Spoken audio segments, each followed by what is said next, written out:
Hello, everyone. This is Steve Risher, the host of Sports Talk with RKJ, and today I have your NBA season preview.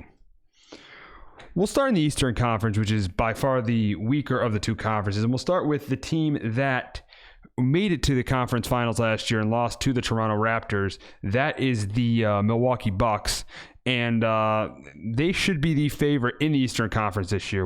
They have the MVP Giannis. They did lose Malcolm Brogdon, but they got Giannis coming back. They got Chris Middleton coming back, and they also have Brook Lopez and Eric Bledsoe coming back. So with their coaching, with Mike Budenholzer as the head coach, they should be the favorite in the Eastern Conference this season, and should be a favorite to play either the Lakers or the Clippers in the NBA Finals.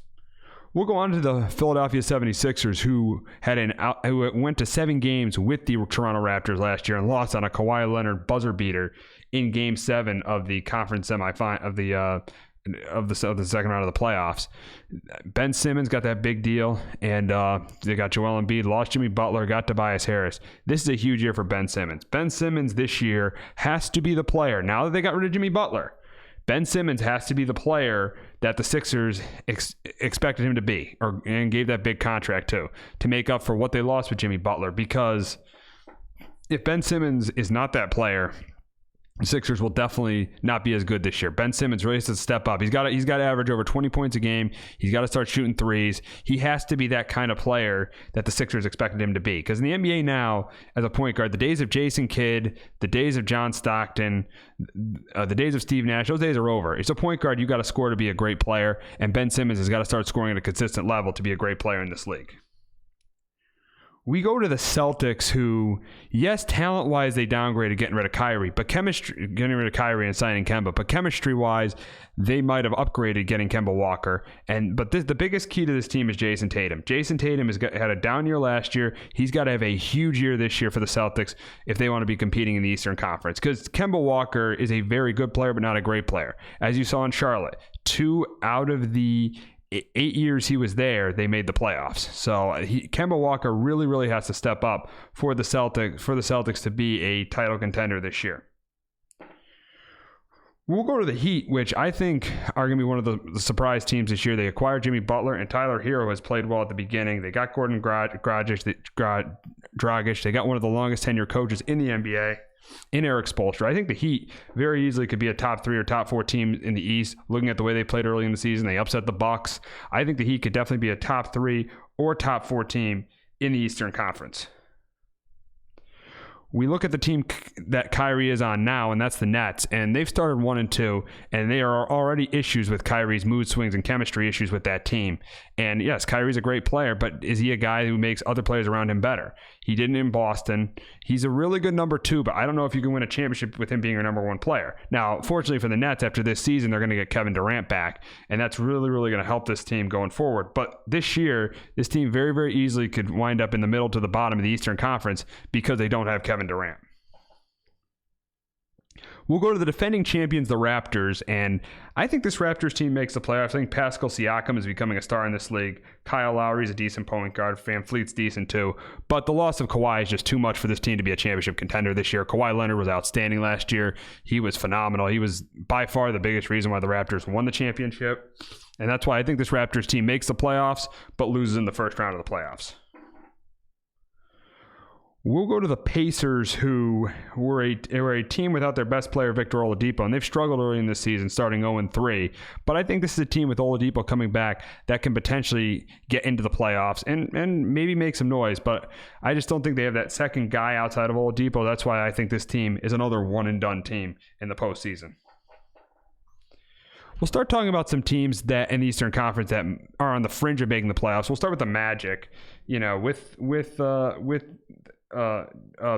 who had a pretty good year last year. We have DJ Augustine as their point guard, which has struggled. You got Jonathan Isaac, who definitely could step up this year. I think he could step up. And you got Eric Gordon and Evan Fournier too. This team very easily could be a 7 or 8 seed in the playoffs. I don't know how far. They probably won't go very far, but this definitely could be a 7 or 8 seed in the playoffs. We look at some other fringe playoff teams, and one that could surprise you, and would have surprised you, but had their best player get hurt last night is the Hawks. With Trae Young was off to such a hot start, and with him and John Collins, this team could have been decent this year. But I think they're not going to make the playoffs now because of Trae Young's injury. Trae Young was playing great before he got hurt, and now with Trae Young getting hurt, I think this team is going to have a very, very hard time making the playoffs. We also look at the Pistons, who were a playoff team last year. Blake Griffin is hurt, but they got Andre Drummond, one of the top centers in basketball. The issue with them is their backcourt with the Pistons. I just don't think they have a good backcourt. The Pistons are kind of an outdated team. They like to score inside. They don't really have a good backcourt. And in the NBA today, you got to be able to shoot threes. And that's why I think the Pistons are kind of an outdated team, and a team that I think they could sneak in as the 8th seed, but won't go anywhere in the playoffs. We look at the Wizards, and without John Wall, this team will not be a playoff team. They gave Bradley Beal that big contract, which is a little bit questionable because maybe you think they would get rid of Beal to get some value to rebuild this team, but they still think they could be a threat in the East with John Wall and Bradley Beal. They've been trying that for years. I don't think that's going to happen, but we'll see what ends up happening with them. But we know for one thing for sure, they won't be a playoff team this year. So won't the Cavs. I mean, the Cavs are very young. Yes, they have Kevin Love, but I think the Cavs are another 25-win team that won't be a playoff team. You could say the same thing with the Hornets, just a very young team that won't make the playoffs. And the same thing with the Bulls. Yeah, Zach LaVine's a decent player, but the Bulls, as you saw the other night against the Knicks, had an 18-point lead in the second half, had an 8-point lead with 3.5 minutes to go, lost that game. There's going to be another long year it'll probably be a long year for the Cavs, Hornets, and Bulls. And lastly, we'll talk about the Knicks, who are my favorite team, who are definitely a rebuild. The Knicks who are definitely a rebuilding team. I think that, I like some of them. I like the way RJ Barrett's played. Bobby Portis had a decent game the other night. Julius Randle's a good player, but not a great player. And, the team's pretty much building around RJ Barrett right now. I think RJ Barrett has potential to be really good. This could potentially be a really good player for the Knicks, but there's just a lot of pieces there's a lot of holes they need to fill in the next couple of years around RJ Barrett to make them even a playoff contender. So if I'd rank the top 8 teams in the East, my top 8 seeds right now, I'm going number 1, the Bucks, because they got the best player in the conference with Giannis, and they got some pretty good players around him with Bledsoe and Middleton. I'm going number 2, the Sixers. I think that Ben Simmons is going to step up this year, not to the level of being great and then beating the Bucks, but I think Ben Simmons is going to step up this year where they'll be the second best team in the East. Number 3, I'm going to go with the Boston Celtics. I think that the Celtics won't be a title contender, but still be a decent team. Number 4, I'll go with the Heat with Spoelstra as their head coach. They got Jimmy Butler and Tyler Hero. Number 5 in the conference, I'm going to go with the Nets. I still think that Kyrie Irving is just a great player, but the chemistry issue is going to be a problem. That's why that team is going to be one and done. Number 6, I'm going to go with the Raptors. I think that Siakam's a good player, and they're good enough to make the playoffs in the East. Number 7, I will go with the Pacers. I think eventually when Oladipo gets back, they will be a playoff team. And then last but not least, number 8, I'm going to go with the Magic. I think with Jonathan Isaac stepping up, you have some solid players with Gordon, Vucevic, and Fournier. I think the Magic end up making the playoffs as the number 8 seed. So we're going to move on to the much better conference, and that's the Western Conference. And the biggest debate going to the Western Conference is who is the best, which LA team is better? Is it the Clippers or is it the Lakers? And I think it's the Clippers because they have 2 top players. Yes. Is Paul George as good as Anthony Davis or LeBron? Is the duo of Paul George as good as Anthony Davis and LeBron James? No. But the difference is Kawhi Leonard right now, and you guys want to make the argument, go ahead, is a better player than Anthony Davis and LeBron James, and that is a fact. There is no debate about it. Kawhi Leonard is a better player than those 2 guys. And Paul George is a very good number 2. So you have that. And then I look at the depth. When you have Lou Williams coming off your bench, you got one of the deepest teams in the league. I think the Clippers are a deeper team than the Lakers. And then coaching. I think that Doc Rivers is a better coach than Frank Vogel, and I think it's pretty clear. And I think that the Clippers are the best team in the West, and they are the best team in the NBA, and that's why I think they're going to win the NBA championship this year. So that's why I'm taking the Clippers over the Lakers in the West. But obviously the second best team in the West is the Lakers with LeBron and AD, the best duo in the league. The issue with the Lakers, though, is the depth. If you get Kuzma back, they'll definitely be a better team. Their depth isn't as good as the Clippers, and their coaching is as good as the Clippers. That's why I have the Lakers as the second best team in the Western Conference. We look at the Western Conference. We look at the rest of the Western Conference, and we look at a team like the Rockets with Westbrook and Harden. I think this thing works to a level where they win over 50 games. But I just don't think these two are going to get to the conference finals. They're both very ball dominant players, and I think say you get them into a playoff series with the Clippers and Lakers, the Clippers will neutralize one of those guys. And if they play the Lakers, I'm taking that duo of LeBron and AD over Westbrook and Harden any day of the week. And that's why I think the Rockets have a year where they win over 50 games, but I don't think the Rockets get to the conference finals. And I think you say the same thing with the Denver Nuggets. I really like some of the Nuggets' young talent. I like the with Jamal Murray and Jokic and Jokic. I like their young talent. Jokic is one of the best centers in the league. I like the Nuggets' young talent, but I think that again, if they got to get into a series with the Clippers or Lakers, I'm taking the duo of Paul George and Kawhi Leonard or LeBron James and Anthony Davis over Jokic and Murray any day of the week. And that's why I think this is I think again the Nuggets win a playoff series, but they don't get to the conference finals. One of the decent teams in the league this year is the Jazz. I think the addition of Mike Conley is a good pickup. They got Donovan Mitchell, one of the best young players in the league. And then you got Rudy Gobert, one of the better centers in the league. This is a really, really good defensive team. But my problem with them is offensively, I don't think they're going to be able to score with the top two teams in the West, the Clippers and Lakers.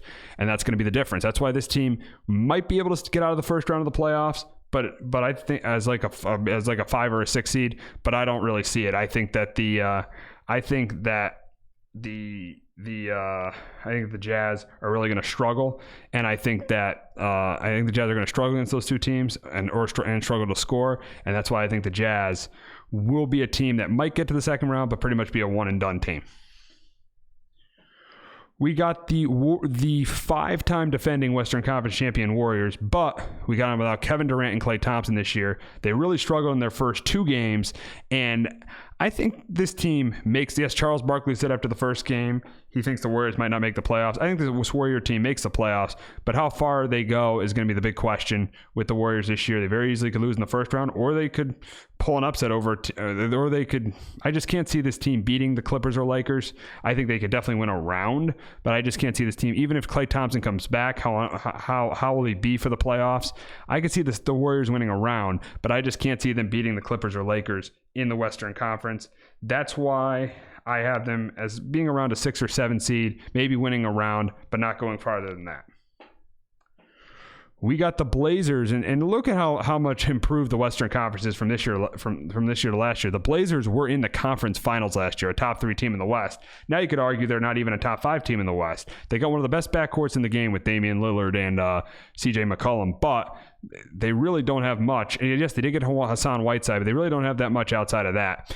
And to compete in this loaded Western Conference, I think this team, to be honest, could be a team that could struggle to end up making the playoffs. Looking at what you got at the bottom of the Western Conference, you got the Spurs, you even got the Mavericks. So I think the Mavericks are going to be a team that competes for the playoffs. I think the Mavericks are one of those teams right there. So this team may not end up making the playoffs, but I think ultimately they end up doing it because of how good Lillard and McCollum are, and I think they make the playoffs. But I think this is a team that ends up going one and done in the postseason.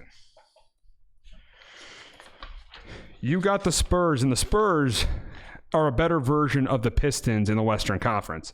They're an outdated team. They don't shoot a lot of threes. And that shows you who their star player is. He has a great mid-range game, but it was a great move by the Raptors, even though they don't have either of them anymore, him or Kawhi. It was a great move by the Raptors to get rid of him. They needed to get Kawhi Leonard to win a championship. They got him. They won a championship. And the Spurs have DeMar DeRozan, who cannot shoot threes. And in this NBA, this is not 2007. You got to be able to shoot threes to win championships. And the Spurs really don't have that kind of shooter. Aldridge and DeRozan are very good players, but they're not three-point shooters. And that's why this team, they may miss the playoffs, but if they somehow sneak into the playoffs this year, they get an 8 seed. It's tough to see a Greg Popovich team not make the playoffs, but if they somehow sneak into the playoffs, I think that they're definitely going to be one and done. So we'll talk about one of the more exciting teams in the league, and that's the Mavs. I mean, they're 2-1 they're 3-1 right now. Beat the undefeated Nuggets last night. You got Kristaps Porzingis, who has played really well so far since the Knicks traded him, and then you got Luka Doncic. So this could be a really, really good team for years to come. Once they get a point guard, once they get some guard play, I think the Mavs could be a really good team with Doncic and Kristaps Porzingis. I think this team's going to compete for the playoffs. I think they get really close to the playoffs. I think this is like a 44, maybe a 40 to 45 win team that gets close to the playoffs, but eventually they finish as the 9 seed and just miss out on making the playoffs. We'll look at Zion Williamson's team, the Pelicans, and a lot of people say they're an exciting team, but they've started the season 0-4. Lonzo Ball is an overrated player. He can't score at all. His brother will definitely be a better player than him in the NBA. Brandon Ingram, who could score, but his defense is questionable.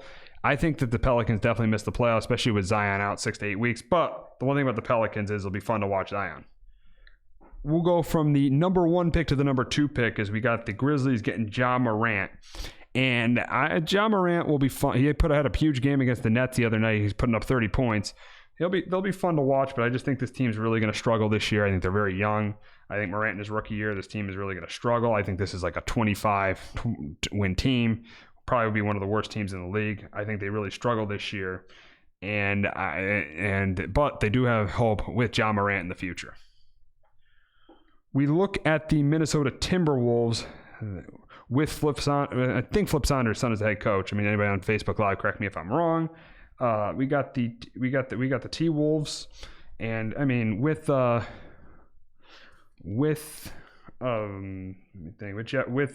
Teague, Andrew Wiggins, and Karl Anthony Towns. I think this is another team that, just like the Mavs, I think they finished right below the Mavs in the Western Conference. They finished 10th in the playoffs, but they don't wind up making the playoffs.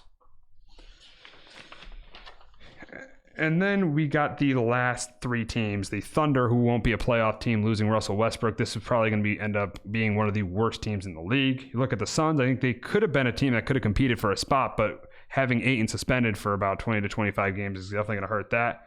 And then we got Justin D'Onofrio's Sacramento Kings, that I think this team competed last year with Buddy Hield and with De'Aaron Fox, but I think this team definitely struggles this year. I think this team struggles to make the playoffs this year, and there's a very good chance this team there's a very good chance this team could be one of the worst teams in the Western Conference. They've already started 0-4, and there's a very good chance this team could be one of the worst teams in the conference. So my playoff teams in the Western Conference, I'll go 1 through 8. I'll start with that, and my first number 1 seed, I definitely have the Clippers with Doc, Kawhi, Paul George. You can't beat that. That's my best team in the league. That's my NBA champion to beat the Bucks in the NBA Finals. Number 2, I got the Lakers. I think the duo of AD and LeBron is the best duo in the league, but why they're not better than the Clippers is coaching depth, and Kawhi Leonard is better than LeBron James and Anthony Davis. Number 3, I'm going to go with the Nuggets. I think with Joe Cooch and Murray, those are 2 of the best young players in the game. I think it's debatable, but I think they're going to be the 3rd best team in the Western Conference. Number 4, I'm going with the Rockets. With the duo of Westbrook and Harden. They'll win over 50 games, but they won't get out of the second round. Number 5, I'm going with the Jazz. The addition of Mike Conley. This team is really good defensively. The issue is going to be scoring. That's the reason why they won't make a deep playoff run. Number 6, I go with the Warriors. They could be a dangerous team. I mean, even if you're the Lakers or Clippers, you don't want to see this team in the first round if they get once they get Curry and Klay Thompson back. You don't want to see this team in the first round, but I think they finished 6th in the Western Conference this year. Number 7, I am going with the Portland Trailblazers because of how good that backcourt is. I can't see them missing the playoffs. Then lastly, I'm going to go with the Spurs number 8. I just think Greg Popovich is too good of a coach for the Spurs not to make the playoffs.